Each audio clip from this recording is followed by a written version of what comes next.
There's one major problem with following salon influencers, and if you don't know, it could cost you thousands, if not millions of dollars. And on today's show, we're going to talk about that problem and make sure you can fix it. Let's do it. Salon owners are some of the most amazing people on planet Earth. The only problem is sometimes their hearts are so big and they give so much of themselves to their staff and guests that it creates unintended consequences. Our goal is to change the industry by elevating the way the rest of the world sees salons, spas, and barbershops and give it the credibility that it truly deserves. This is the Salon Owner Evo Revo Show. Today's podcast is brought to you by Salon Scale, allowing you to charge by what you know, not by what you feel. Hey, what's going on, guys? Welcome to today's Salon Owner Evo Revo Show. My name is Jason Everett, and with me, as always, is my partner in crime, Mr. Doug Campbell. What's up, Doug? How's it going? Good to be here. Dude, glad to have you on today, and really excited to be talking about the subject today because I think there are so many influencers out there in the space that I just think say some incredible things. However, one of the biggest challenges that comes up is there's some problems with kind of what they say, how they say it, what the timing is, and I want to talk about that today on the show. And we've got two incredible guests on today's show that I'd love to give you the opportunity to meet and introduce you to. I've got Chris and John from Shop Talk Podcast that are on the show today. What up, fellas? Good to have you on today. We're double podcasting. What's up, guys? Happy to be here. Yeah, super good to have you guys on, and really excited to be chatting with you guys today and seeing what the flow is gonna be like today. Because you guys have been awesome. You've interviewed us a couple of times. We've kind of bumped into each other some other places, and you guys run an incredible podcast. And if you guys haven't checked out Shop Top Podcast, we really would like you guys to go and listen to what some of the good things that these fellows have to say. And they are just absolute pros. So thanks for being on today, guys, and really glad to have you. We're talking about this subject of influencers today. And one of the things that I think happens over and over again is that influencers tend to do one thing, which is they say something to create a larger level of influence, right? They'll say something like, you should double your prices, or you should fire all your clients, or quit your job before tomorrow. And they'll throw kind of like a big bold headline out there to get attention. And while I think that is a really good thing for them, because it gets them a lot of followers and it can attract a lot of opportunity for them, it doesn't necessarily create a good formula or recipe for other people to follow. And I think sometimes they struggle with that. What have been some of the things that you guys have experienced when it comes to kind of the headline or shock therapy, as it pertains to influencers? Well, it's first of all, it's a great topic and an interesting question. And we talk to a lot of different people on our podcast. Many of them are influencers. Right. And that said, even when we're in conversations with those people, often great hairstylists, good people, they've built a business, but they'll even admittedly say, listen, being an influencer and being a hairstylist in the salon are two very different jobs, where one of them doesn't always necessarily complement the other. One of them, I'm trying to gain the attention and interest of hairstylists and make myself bigger, more known in the industry so I can educate.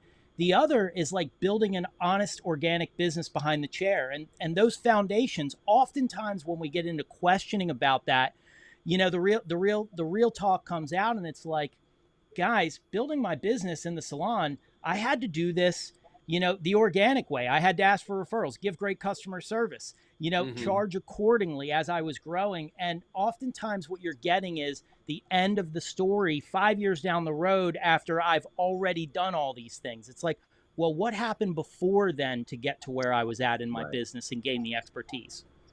Yeah. And Chris, you bring up a good point, which is like, I just want to be really clear, because you might be an influencer watching this podcast. You're like, you dirty bastards, Chris, John, Doug, and Jason, how dare you, knock it out. That's really not the point of what we're talking about. I think it's more the misapplication of information is what we're talking about. Is are you listening to education and advice that's right for you at the step in your business and in your career development that you are right now? Because I think sometimes what can happen is, as a stylist, as a salon owner, you can, like you could be, for example, a salon owner that like hasn't earned your first $500,000 yet, and you're listening to advice of a salon owner that has 40 locations, and it's like, well, that's not the advice you should be following. Like what they're doing is not the same thing you should be doing. And I see this all the time is people are like, well, I've seen Costco run a deal, or I've seen Ulta run this deal, or I've seen this other business. I see Walmart do this deal. I'm going to have to do a deal like that. And they don't realize that that's not something that they should be doing at their size of business or their size of business, whether it's individual stylist or an entire salon. Yeah. And the answer might be yet. Like, I'm not there yet. Totally. Yeah. I think one of the things that's important is that influencers do or have given us lots of great information, right? They've shared with us the things that we have to do in regards to making sure that we've set boundaries with our guests. Those are good things to talk about. They talk about how we can increase our pricing because those are important things to talk about. These are all good things. The challenge is all of that was a process, right? All of that was a journey. In order to get what they have, you have to have walked that journey too. And it's not as simple as, hey, I'm going to charge this. Hey, if a client's 15 minutes late, I'm going to kick them to the curb. There are things that have come out of the whole influencer movement, for lack of a better way to put it, that's great information. Yet, as we've already kind of talked about, there is a process to get from A to B. And in the end, you can end up hurting yourself if you kind of jumpstart the process before you should. Yeah, and I think oh, go ahead, Doug. It's the gradient play, right? So you hear it from an influencer and it's way out here, and you got to take that back. So raising my prices. Well, influencer doubled their prices and still kept the majority of their clients. Okay, I hear that, so I can take the principle of that and say I may need to increase my prices, but I'm not at the place I could double my prices yet. So what price point can my business handle right now?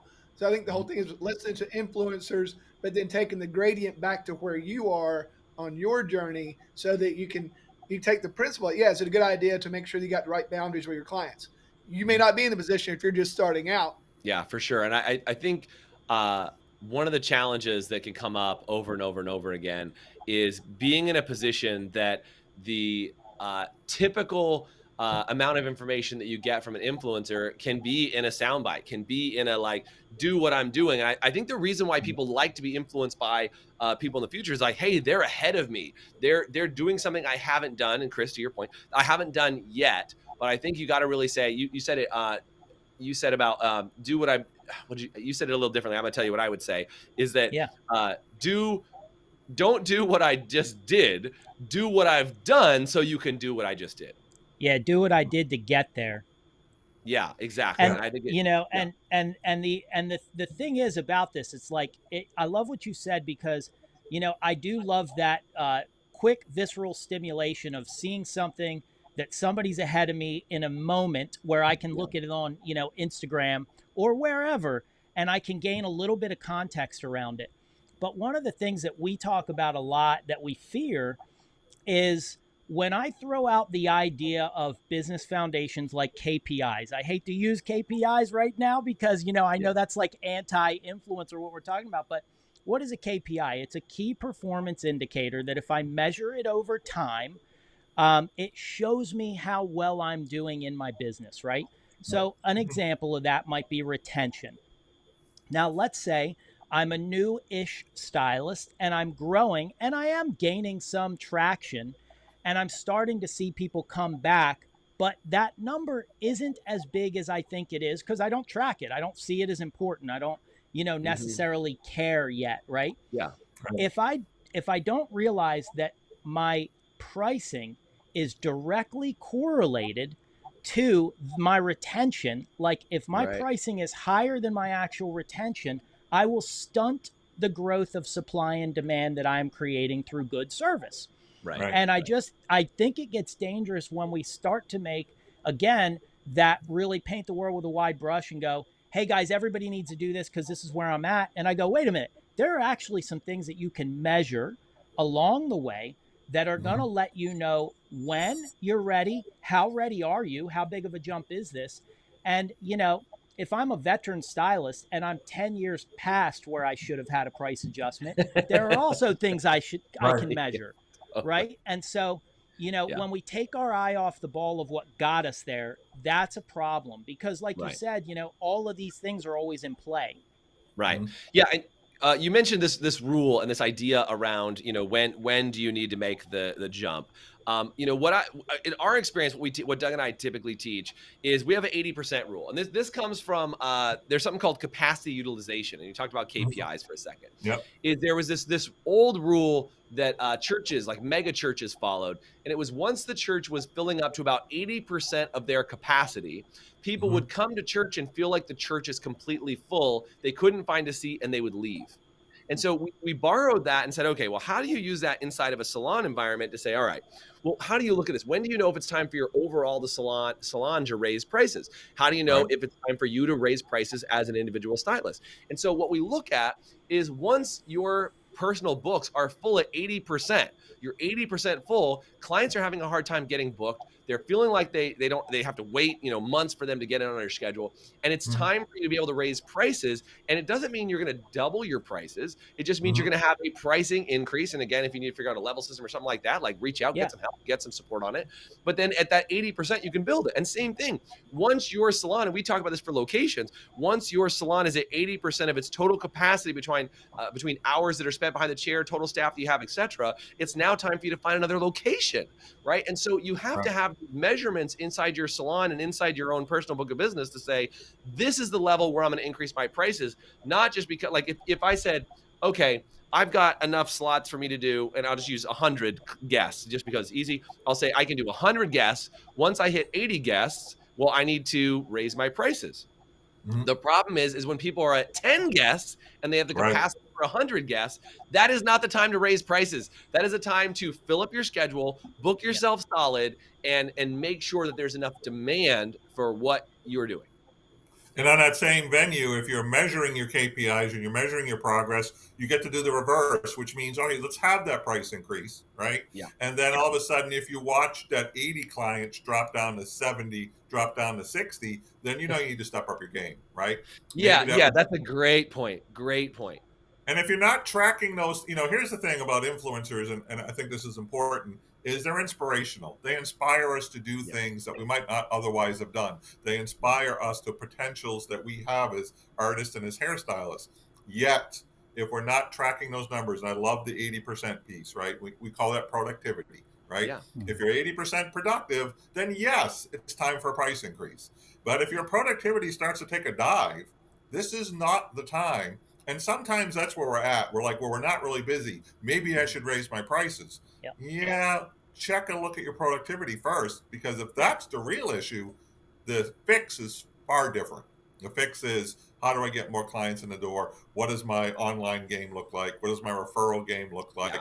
And heck, sometimes we have to look at ourselves and go, what's my service game look like? Is it I was gonna worth it? say, what's your consultation look like? Like, Like, what's your referrals? Like, how are those really working? Because if you're finding you're not getting referrals, it might be time for you to say, I might be relying on some old habits that are not mm, serving me anymore, that are keeping mm, me from growing my book of business. Because I think sometimes what can happen, especially for stylists who've been around for a long time, is mm, they get very complacent. They get yeah. very like, well, I don't have to do that anymore. That's what I used to do when I had to grow my business. Mhm. I think to your point, if you start to see that drop or that reduction of income, you got to ask yourself, well, what do I need to do in order to change that or increase my productivity in those areas? Because if they're low, it should just be, if they're all indicators, right? It's like, Mhm. it's like getting diagnosed and finding out that you need more vitamin D. Like you got to add in the right ingredient at the right time.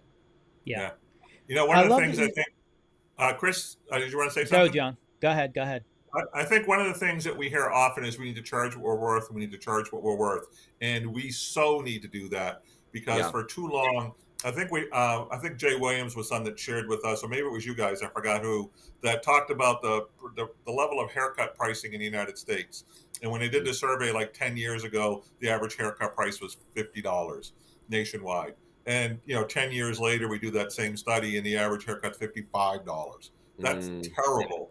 We as an yeah. industry do need to charge more. Yet, here's the other piece. If what you're charging and clients are not coming back, meaning your productivity is going down, your Yeah. retention's going down, Yeah, your the pre-book is in the customer is toilet. telling you something. What they're Yeah, it's telling you inventory. is it's not worth it, Right. whatever it is.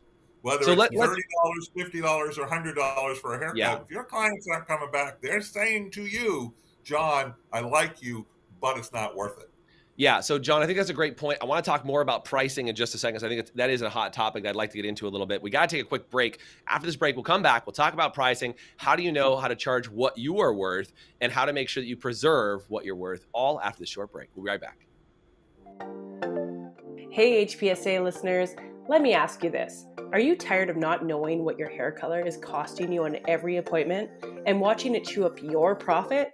Well, with Salon Scale, we take the guesswork out for you. Using a mobile app paired with a Bluetooth scale, Salon Scale will tell you exactly what your color is costing you on every bowl mix down to the gram. As you mix, Salon Scale will also digitally store your formulas and track how much product is being used in real time, so you can manage your inventory, cover your expenses, and generate more profit in your salon. Use promo code HPSA10 to get 10% off an annual subscription. Salon Scale, the new standard for mixing color. We're talking with Chris and John from Shop Talk Podcast. If you get a chance, go over, check out their podcast. They got tons of great shows, lots of interviews, and amazing stuff that they teach and what they train on. And on today's show, we're talking about the potential bad influence of influencers. We're talking about what are some of the issues that happen when you only listen to influencers, kind of your only source. And John and Chris, you know, I saw this the other day. This was circulating the internet. Is people are saying, oh, dang, I forgot the meme in just 1 second. It was talking about, it said, I didn't get my cosmetology degree on YouTube. Right? Have you guys seen this floating around? You seen this thing? They're like, YouTube is not cosmetology school. And like, I think that there's some real big truth in that, is there great information available you can go and watch from influencers or watch on YouTube or whatever? Like, dude, both of us have tons of content online. Of course, there's good content online, but that should never be a replacement for somebody giving you direct feedback on your reality of, you know, where you're at, what you want to do, getting direct feedback. Because that's the experience I've had, is that I can't learn online because sometimes I'll get advice from somebody who's way ahead of me or way below me that's not applicable to me at this time in my business. Yeah, and I love that you use the word direct feedback, because in my mind, like, the person that I'm envisioning there is the feedback that my clients are giving me. Meaning, like, how authentic is that smile? Are they sending it? You know, listen, if I'm like every salon owner or high performing hairstylist can think about a time when you're in the salon, you look across the room and you see there's a client visually uncomfortable inside of a service and that stylist didn't know it. They didn't realize it in the moment, right? So it took somebody else's eyes from across the room to go, hey, have you checked in on your client? She looks uncomfortable. She looks this. Wow, that client at the front desk, maybe it's your support staff that comes up and says, they didn't really look too happy checking out. But they were like, no, it was good. Yeah. It was good. But I didn't see that. I didn't catch those cues. And I never see that person again. And I don't know it. And that happens enough time in a row that people start to talk. And eventually, you know, I love what John said earlier. Like, I land in a place where I'm emotional. I'm a little bit slower behind the chair. And I go, oh, I know what I'll do. I'll raise my prices. So I'll put myself in a higher demographic. Because I'm talking the wrong people. Yeah, I'm putting myself, now to a client who's going to expect higher value, going to expect more out of a service, and I'm not there yet. And, you know, I mean, here's one of the things I think about all the time as a 48-year-old person now, is that when I was younger, I didn't know what I didn't know. Yeah. And totally. I didn't realize that there were levels of maturity that you hit throughout your career behind the chair or as a salon owner or leader or whatever have you. And you go, wow, I just realized I've come into a new place in my career. Yeah. And those are things that KPIs help us to not only measure, right, but they also help us to reflect on and go, wow, people aren't coming back. What does that mean? Well, I'm not doing something, right? Now, whatever it is, it can be fixed, but I have to know about it. Like, I'm not doing something. Yeah, I mean, if you don't measure and you don't know what your results are telling you, it creates a problem. You also mentioned getting outside feedback. This is why I mean, like, look, all of us here give feedback to people on a regular basis for salons and their stylists. But I think taking that feedback and actually applying it and getting the right feedback at the right time in order to take the right actions to do it is what's critical. Because you mentioned it, we all have blind spots. Right. We all every single day. I mean, part of it is like that's why we all work with each other. That's why Doug and I work together. That's why you guys work together is that you can see blind spots that your other partner or team member can't see, and that's where a salon team environment is really important to start to get that feedback. I think sometimes when people are by themselves, especially in like a rental environment and a suite rental or booth rental, is they get stuck and they're like, I just don't know what's going on. Like I'm not getting any outside feedback, and the only feedback they can measure are those KPIs to say, well, if it's going up or going down, what do I need to change? And I think sometimes you can misdiagnose the problem and say it's because I'm charging the wrong price for being at the right level. So how is it, John, because you mentioned this before the break, how is it, John, that we can start charging the right prices? Do you have some thoughts on that to know or what? And do you ever recommend people ever lower their prices? What are your thoughts? Yeah, I usually don't recommend that people lower their prices because that's taking a step backwards. What I would say instead is, if your haircut's $50 and you're not getting the retention that you want, right? You're not getting to that 80% productivity level, then what do you need to do? And when I ask stylists, because Chris and I coach, I'll ask a stylist. I'll say it's one of two things. It's either your people skills or your technical skills. Mm-hmm. And I'll ask 100 hairdressers. 99 of them will say, "Oh, it's my technical skills," or they'll say, "Oh, it's my people skills." They know it's not a mystery, right? It's a And great question. so the first thing I'm going to suggest is don't lower your pricing. Don't go backwards. But what I will say is now you've got to reach that expectation. If your haircuts is $75, what do you need to do to make it worth it?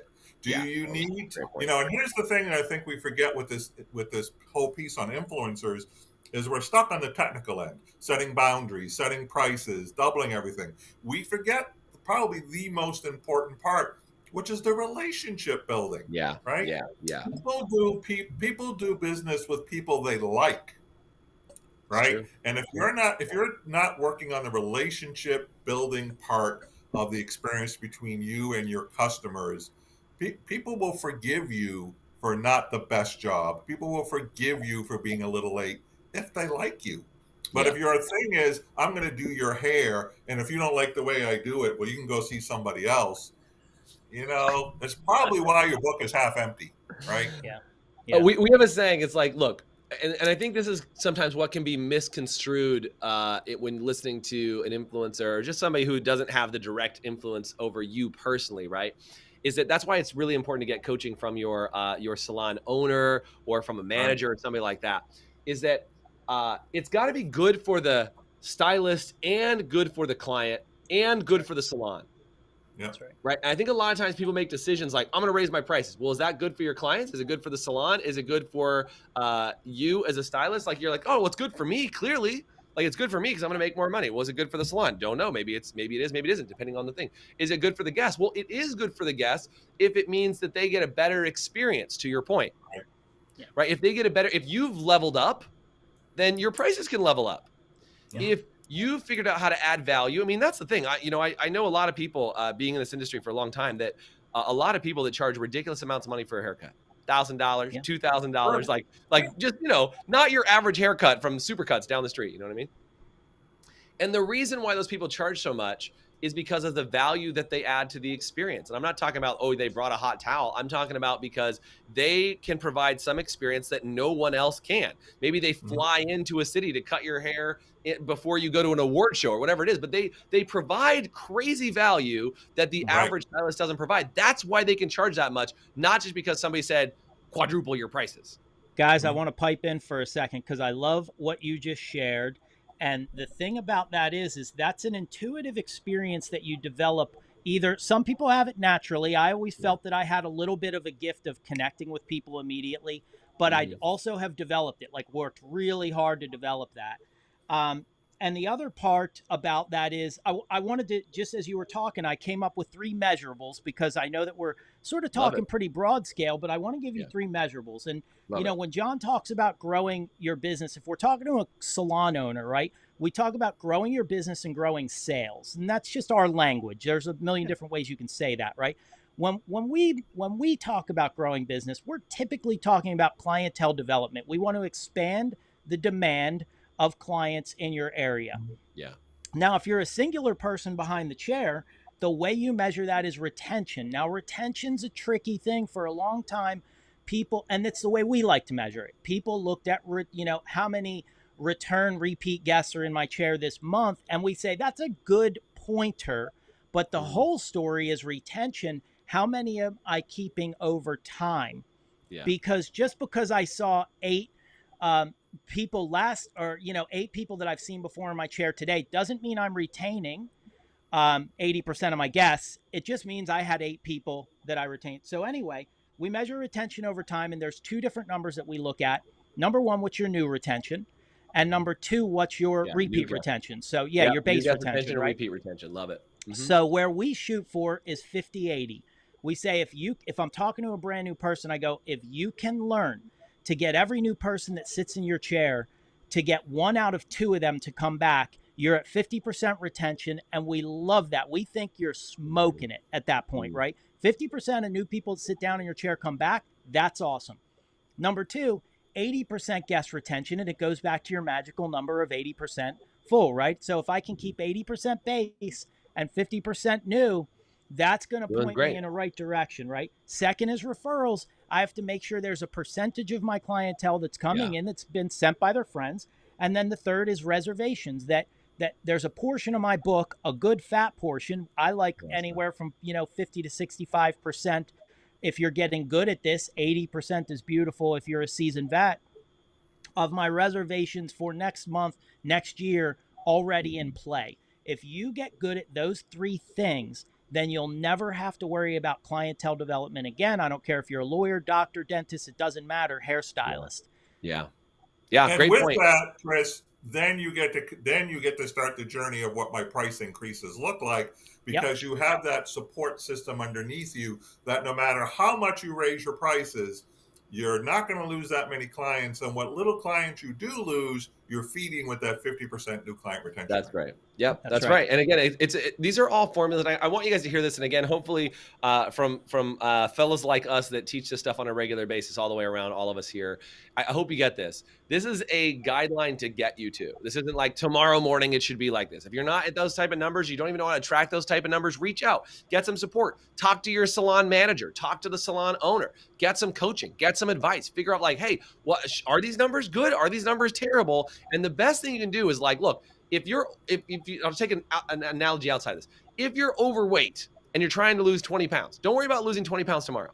Lose a pound over the next week, right? And like work towards that as a goal, and don't beat yourself up when you don't get there right away, because if you've never done it before, you don't know how long it's going to take to achieve it. So this isn't a measurement of like in 2 weeks it should be at this number, and at 1 week this should be at this number. Just use the numbers as a goal post to be striving to achieve, to get to. That's the one last really point. Good news. For those people that work in a commission salon, I guarantee you there's somebody in the room who's already done it, is already good. You don't have to go far. There's somebody in the room of where you're working right now who knows what it takes to get there because they've done it themselves. Go talk to them. They're 3 chairs down from you.